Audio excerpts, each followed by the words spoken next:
તો છે ને હાવ ખરાબ થઈ ગઈ, હાવ એટલે હાવ. મારી નહીં, અર્જુન જો કેમ આયલો આવે. જો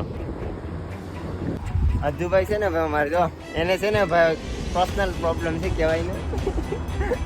આ છે ટનલ, અને ટનલમાં છે ને આપને કોણ મળ્યા છે ખબર છે? આપણા કાઠિયાવાડના અને આપણા ગુજરાતી લોકોએ પણ આર્મીમાં. તો કેમ છે મોટા ભાઈ, મજામાં ને?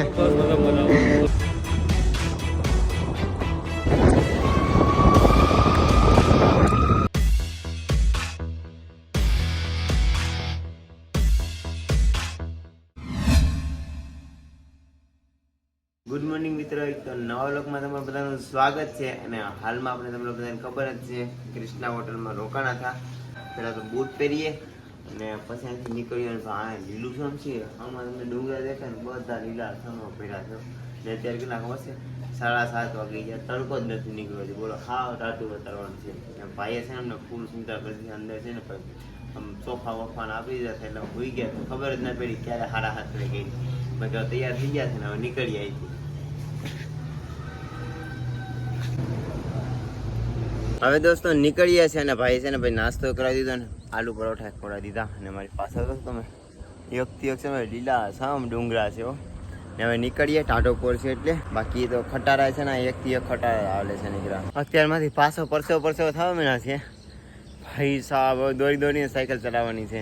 આ મંદિર રોકાણા હતા, પછી ભાઈએ કીધું અહીં કઈ સુવિધા નથી, તો પછી ત્યાં હોટલે ગયા હતા. અહીંથી આમ છે 2-3 કિલોમીટર છે પેલા ગામમાં. પહાડ ફરતા હવે ત્યાંથી પાછા અમે મંદિરે પહોંચ્યા છે. અને થોડી પોરો ખાઈએ ને પછી આગળ નીકળીએ. અહીંથી ચડાવવાના છે ડુંગરા, કમસે કમ 4 થી 5 કિલોમીટર સાયકલ ખેંચીને ચડાવવાનું છે. અને એ પણ આટલો સામાન સાથે ભાઈ 70 કિલો વજન હશે કમસે કમ. સવારમાં હાલી હાલત ખરાબ થઈ ગઈ છે. ડુંગરા જાઉં છો, શ્વાસ ફૂલવા દે. ડુંગરા સમજો આખા પલટી ગયા, પરસેવો થઈ ગયા. ચડાવ તો ચડીએ જ છે, પણ ડુંગરા જોઈને તેમ થાય ઓહો હજી આ બધું ચડવાનું છે.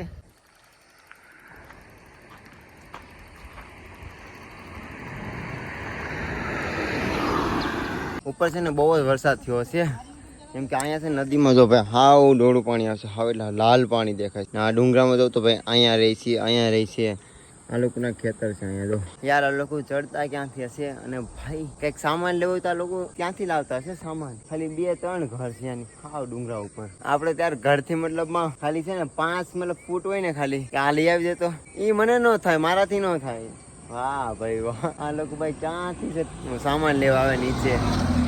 ગજબ કેવાય લોકો. અમે છે ને ત્યાં ને વાસુકીતાલ, તો ત્યાં છે ને મતલબ આ લોકો અમે મતલબ ટ્રેકિંગ શૂઝ ને બધું લઈને ગયા હતા. સવારના 7 વાગ્યાથી સાંજે 5 વાગે અમે વાસુકીતાલ પહોંચવા આવ્યા હતા. ને આ લોકો છે ને પહાડી લોકો, એ લોકો ખાલી 2 કલાકમાં સ્લીપર ચપ્પલ પહેરી અને વાસુકીતાલ પહોંચ્યા હતા. ત્યાં શું લેવા ખબર છે? ખાલી બબલા ખાવા, બબલા નો બાસ્કું ભરીને બબલા ખાવા આવ્યા હતા આ બધા પહાડી લોકો.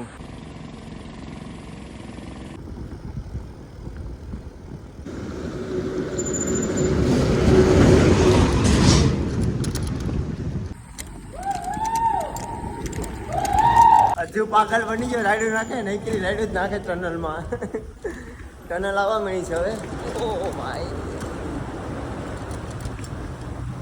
સામેનો જો તમને પુલ દેખાય ને, એ પુલ છે ને ટ્રેનનો છે. અને ટ્રેન છે ને ટનલ કરી અને ટ્રેનને આમ ફરતી જાય છે. ને અમારો હજુ જાય છે સાયકલ ચલાવતા અહીંયા પહોંચ્યા છે. ને હજી ભાઈ ઉપર ચલાવવાનું છે હળંગ. હજુ ભાઈ પોઝિશન લઈ જાવ, આવી ગયો છે.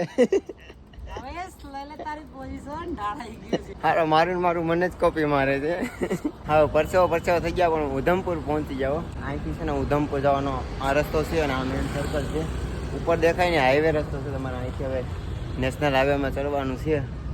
હવે કંઈક શાંતિ મેળી કે હાઈસ જંગલમાંથી નીકળ્યા.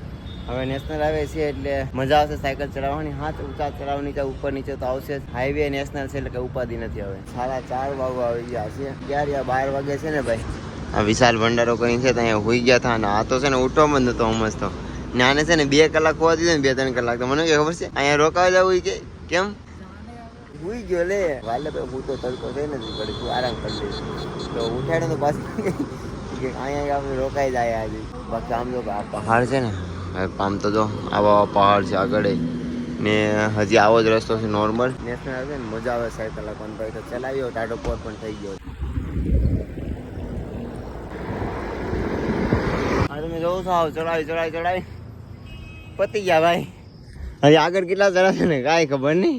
ને અમારા રાજુભાઈ છે ને અહીંયા જોઈ લીધા 2 કિલોમીટર ભંડારો. હજુ કે હું કહેતો તારે આગળ આવું જા, હું નહીં આવું.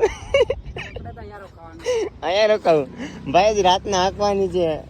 અજુભાઈ છે ને ભાઈ અમારે જો એને છે ને ભાઈ પર્સનલ પ્રોબ્લેમ છે કહેવાય ને. એટલે અજુભાઈ કે 2 કિલોમીટર આમ હાથ રોકાઈ જાવ. આજની નાઈટ ત્યાં જ રોકાવું ભાઈ. રાતની થોડીક હાંકશો આપણે. સારો રસ્તો છે, આર્મી વાળા છે. તો કે નહીં મારતી નહીં હાલે કે બસ પૂરું ભાઈનું. હું અહીંયા લગન સાયકલ હાંકીને આવ્યો. 3 કિલોમીટરથી સાયકલ દોડીને આવે છે. આગીને આવ્યો છું. હા ખોટો મેલમાં હાવ ખોટો છે. 6 વાગી ગયા છે ને હાલત તો છે ને હાવ ખરાબ થઈ ગઈ. હાવ એટલે હાવ મારી નહીં અજુની. જો કેમ આયલો આવે જો એ બોલો મારી હારે નથી હાલી હકતી ની. હાવ હાલત ખરાબ થઈ ગઈ છે. પગો આવી જાય ને હાવ એટલે હાવ બાંગુ જ નાખતો હોય. જો જય બાબા કે क्या बोल रहा था? हम थके नहीं है, हम तो मजाक कर रहे हैं. तो ऐसे क्यों चल रहा है? हालत सही क्या? तो अपने कोई भाई मिले. तो क्या नाम है भाई तुम्हारा? मेरा नाम अमित है भाई. अमित है.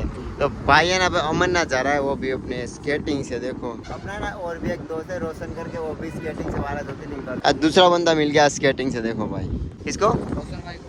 मेरा दोस्त ही. अरे भाई अभी अमरनाथ जा रहा है. कितने दिन हो गए भाई तुम्हें? 27 दिन हो गए. तो अभी कब तक पूरी होगी? अभी 3-4 दिन और. अच्छा तो भाई जाएगा पहले अमरनाथ, फिर वहाँ से जाएगा वैष्णो देवी. હવે છે ને મિત્રો અહીંથી બસ હવે 500 મીટર છે ટનલ. અહીંયા છે ઓફિસ, જે મેન ઓફિસ આવે. તો અમને છે ને 9 કિલોમીટર ટનલ છે ને ઓક્સિજન અંદર નથી અને ગાડી સ્પીડથી જાય છે. તો અમને પરમિશન નથી. તો અમે છે ને ત્યાંથી રસ્તો પાર જ નહીં કરી શકીએ. તો સર સાથે મારી વાત થઈ હતી. તો સરે કીધું છે કે તમે ટનલે પહોંચો, ત્યાં સ્પેશિયલ તમારા માટે ગાડી આવી જશે. ને ગાડી તમને છે ને સરકારી ગવર્મેન્ટની ગાડી હોય એ તમને છે ને ટનલ 9 કિલોમીટરની પાર કરાવી જશે. તો ત્યાં 7:30 વાગી જશે, ટનલે પહોંચીએ અને સરની ગાડી ત્યાં છે. ત્યાંથી પછી આપણે ટનલ 9 કિલોમીટર પાર કરવા છે. તો પહેલાં ત્યાં ટનલે પહોંચી પહોંચી જશે ટનલે. હા ટનલ છે 9 કિલોમીટરની. અને ટનલમાં છે ને આપણે કોણ મળ્યા છે ખબર છે? આપણા કાઠિયાવાડના અને આપણા ગુજરાતી લોકોએ પણ આર્મીમાં. તો કેમ છે મોટા ભાઈ, મજામાં ને? તો ભાઈ છે ને આર્મીમાં છે. આ ભાઈ પણ આપણા આર્મી છે. તમે ક્યાંથી છો? આ ભાઈ ગાંધીનગરના છે ને આ ભાઈ આપણા ભાવનગરના છે, આપણા ભગુડા સાઈડના. અને મિત્રો કાંઈક મળીને છે ને આપણા ગુજરાતી લોકો મળે એટલે મજા જ આવે ભાઈ. ને એમાં હું તો 1 વર્ષથી યાત્રા કરું યાર, એટલે મને તો છે ને કંઈક અલગ જ લાગે ગુજરાતી લોકો મળે ને એટલે. બાકી સર તમે કંઈ કહેશો? બસ બાપા સીતારામ આવો બધા અમરનાથ યાત્રામાં. આવો તમારી સુરક્ષા માટે છે. એ પહેલગામ હુમલાનું એવું કંઈ નહીં જોવાનું. અમરનાથ યાત્રામાં અત્યારે બધા જ આવે છે. તમે પણ આવો. અહીંયા છે ને મિત્રો અમરનાથની યાત્રામાં ઠેકાણે આર્મી એમ છે એટલે કાંઈ ઉપાધિ જ નથી. રાતે સાયકલ મતલબ કદાચ વહેલા મોડા થયા હોય ને તો કાંઈ ઉપાધિ નથી. કેમ કે બધે આર્મી છે, બધે એટલે કાંઈ ઉપાધિ નથી. મોજથી અમરનાથના દર્શન કરવા આવો. કેમ સર?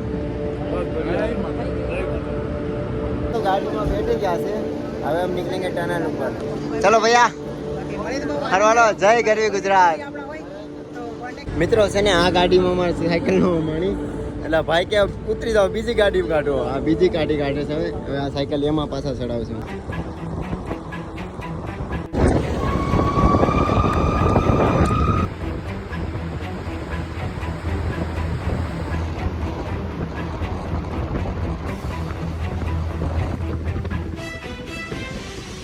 ટનલની બહાર નીકળ્યા એટલે હાવ અંધારું થઈ ગયું. અને હજુ તો છે ને ભાઈ સાયકલ ચલાવી વખતો નથી, કેમ કે રાતનો હતો. દિવસનો ચલો, રાતનો જ્યાં ચલાવ્યો કે 8 કિલોમીટર હતું. પછી અમે છે ને અહીંયા જ રોકાઈ ગયા. આર્મીવાળા સરે છે ને બહુ જ રિક્વેસ્ટ કરતી હતી યાર કે ભાઈ ખાઈ લ્યો અહીંયા ને હોઈ જાઓ. પછી છે ને અમે મન ટાળી દીધું કે હાલો ભાઈ અહીંયા જાય તો હોઈ જાય. નક્કી કર્યું હતું યાર કે ભંડારે જવાનું, મેં આજે રોકાવું. આ એક આર્મી કેમ્પ છે ને અહીંયા સરની આખી ગાડી આવી છે. બોલેરું દેખાય નહીં. કમસે કમ છે ને ભાઈ 20 થી 30 રોટલી અમે ખાઈ ગયા ભાઈ. અમે અને હજુ એ ટેન્ટ નાખી દીધું છે. બાકી આજ તો છે ને નાઇટ આર્મીવાળા લોકો સાથે. બાકી જય ગરવી ગુજરાત. અને હા આપણો વિડીયો પહેલી વખત હતો ને તો સબસ્ક્રાઈબ કરતો હતો. બાકી આ વિડીયો વધારે શેર કરજો. મળીએ પાછા એક નવા વ્લોગ સાથે.